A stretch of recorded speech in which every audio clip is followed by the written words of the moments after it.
Jadi ada 3 faktor yang ingin Al-Fakir sampaikan terkait dengan pertanyaan, sebaik-baik pertanyaan daripada Adinda Al-Habib Muhammad bin Husin. Semoga beliau panjang umur sehat walafiat. Yang pertama adalah apa yang disampaikan oleh Bu Yahya juga kita rasakan karena kita satu guru, satu masyrab, dan kita semuanya alhamdulillah satu guru. Saya justru merasa bangganya luar biasa. Saya nggak pernah bermimpi tahun ini atau bulan ini, apalagi minggu ini, untuk berjumpa dengan idola saya, Ustadz Uwas, Masya Allah. Dan juga yang saya banggakan, cemburu.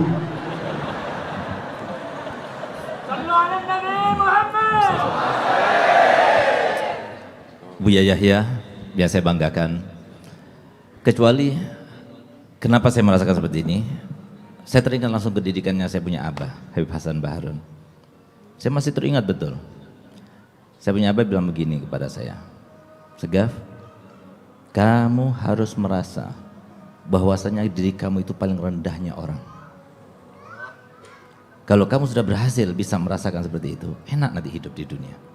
Sebagai apapun enak, di dalam situasi apapun, dimanapun kamu akan enak hidupnya.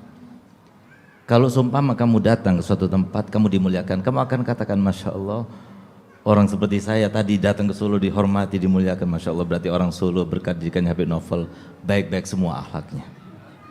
Tapi kalau seumpama saya tadi turun, nggak dihormati, nggak dimuliakan, saya tidak akan menyalahkan murid-muridnya Habib Novel.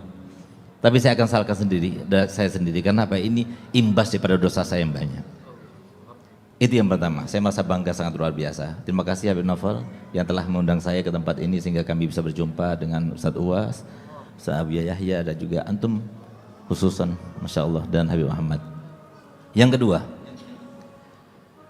ada satu hal yang menjadi faktor atau aspek yang harus pikirkan oleh setiap dai,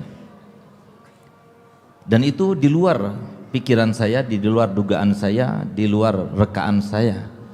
Di mana saya pernah berjumpa ketika kami berdakwah safari dakwah bulan Maulid 2 tahun yang lalu. Saya terkaget-kaget dengan suatu pertanyaan yang tidak pernah saya pikirkan, bahkan pertanyaan itu. Dia adalah seorang peneliti sekaligus seorang ketua asosiasi dokter se-Kalimantan. Dia bilang begini pada saya, Beb, saya mau tanya, silakan Pak Dokter. Antum tahu jumlah kaum muslimin di Indonesia 260 juta. Tapi dari sekian 260 juta itu, yang pernah jumpa dengan ulama, yang pernah jumpa dengan kiai, yang pernah jumpa dengan habaib, yang pernah jumpa dengan para asatidzah, itu berapa persen? Kaget saya. Karena tidak pernah kita pikirkan. Saya pikirkan alhamdulillah majelis saya besar, 2 minggu sekali itu sudah 3.000 orang. Masjid Jami itu penuh. Di Bangil jarang ada yang seperti itu. Masya Allah, majelisnya Habib Novel, Masya Allah, haul Habib Ali Habsyi ratusan ribu. Masya Allah, ada haul di Banjar sana, haul Abah Gurus kumpul 2 juta lebih. Wah, luar biasa. Tapi ternyata benar juga, yang gak hadir lebih banyak. Maka itulah saya tanya, apakah ada sudah penelitiannya Ustaz? Iya. Di mana diambil sampelnya? Hampir seluruh provinsi Indonesia. Berapa hasilnya? Hasilnya sangat mencengangkan dan sangat memiriskan hati kita. Ternyata jumlahnya cuma 15%. 85% nggak pernah berjumpa dengan para ulama, nggak pernah duduk bersama para ulama.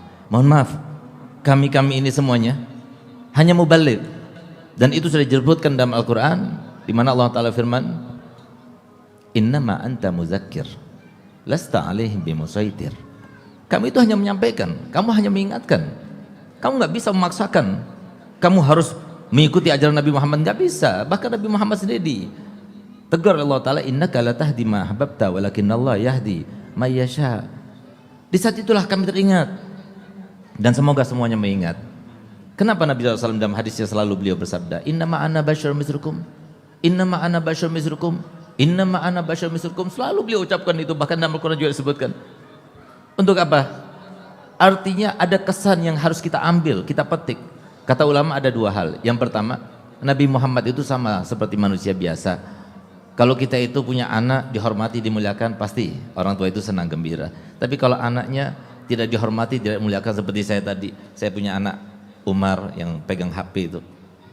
Nah itu beliau di sana tadi, saya panggil ke sini biar dia itu bangga, biar dekat, lebih dekat kepada Ustadz Uwas. Alhamdulillah mau dia ke sini, dikasih tempat, bangga saya. Tapi kalau semua waktu saya suruh maju nggak boleh sama murid-muridnya Habib Novel, kecewa saya. Karena saya manusia, bukan malaikat. Nabi SAW juga seperti itu. Kalau seumpama ada anak cucunya dicaci maki, dihujat, difitnah, apa Nabi SAW tidak kecewa hatinya? Itu yang pertama. Yang kedua, karena Nabi Muhammad SAW mengatakan demikian, sebagaimana kita punya cita-cita, kita punya angan-angan, kita punya kehendak, kita punya yang namanya permintaan dan harapan daripada Allah Ta'ala, sampai kita bangun malam kita minta pada Allah Ta'ala, itu kan permintaan. Nabi Muhammad juga punya.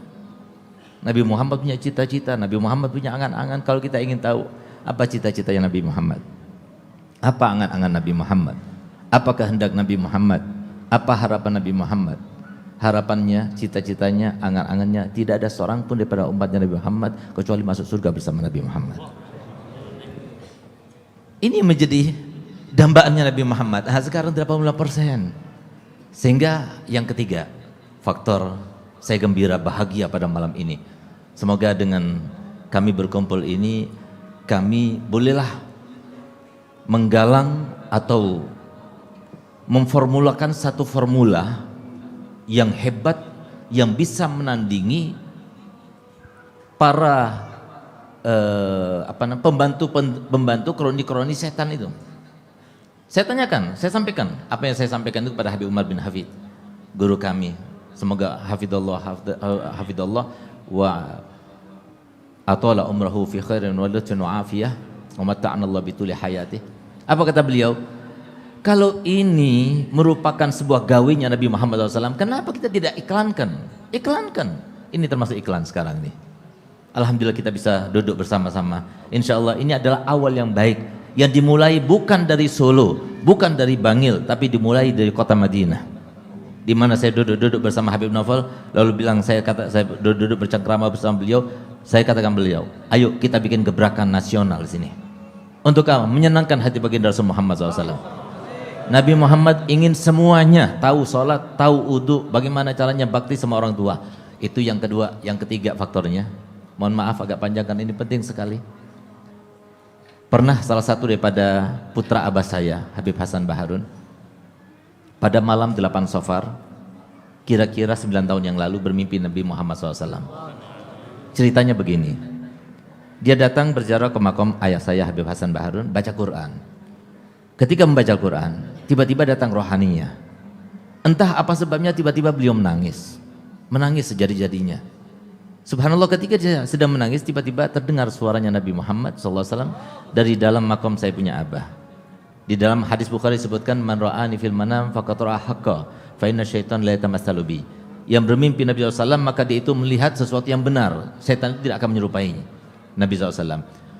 Kata Nabi, ma aktsara fasadu ummati fi hadzal zaman. Alangkah banyaknya kerusakan umatku di zaman ini. Diulangi 3 kali sampai Nabi SAW menangis.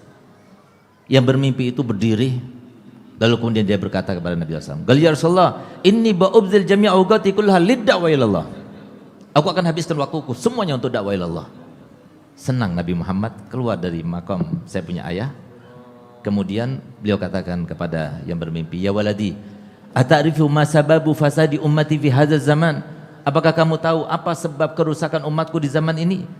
Gala ya Rasulullah, li'annahum ma yatamassakuna bi kitabin la masilalahu. Karena mereka tidak lagi berpegang teguh dengan satu kitab yang tidak ada bandingannya. Kitab apa ya Rasulullah? Maka dijawab Nabi, Ihya Ulumuddin, Imam Ghazali. Mana sekarang di antara kita yang mengajarkan Ihya Ulumuddin? Ihya Ulumuddin inilah yang mengajarkan saya punya abah supaya saya itu menjadi orang yang paling rendah. Alhamdulillah, dimanapun saya berada masih teringat itu. Apalagi pesannya yang berikutnya, di mana saya punya abah bilang, Segaf, dari sekarang sampai kamu meninggal, kamu harus berada di titik 0. Saya pikir gampang titik 0, nggak naik-naik. Nggak taunya titik 0 itu susah banget. Apa yang kita sekarang pakai, dari mulai gelar, dari mulai tindakan, ilmu, semuanya itu datang daripada Allah. Anugerah daripada Allah. Kita ini dimanja, nggak punya apa-apa. ilmu datangnya daripada Allah, kesempatan datangnya daripada Allah, cinta semua orang mau mendengar juga dari Allah. Apa yang mau kita banggakan? Itu maksudnya saya punya abah harus berada di titik nol. Itulah bangganya luar biasa bisa berjumpa dengan 4 ulama yang saya banggakan, yang saya doakan selalu semoga beliau bisa menyenangkan hati baginda Rasul Muhammad SAW, bukan cuma di Solo, bukan juga di Kalimantan, tapi Nusantara, bahkan dunia semuanya harus tergugah bagaimana caranya supaya mereka itu mendengar syariatnya Nabi Muhammad SAW.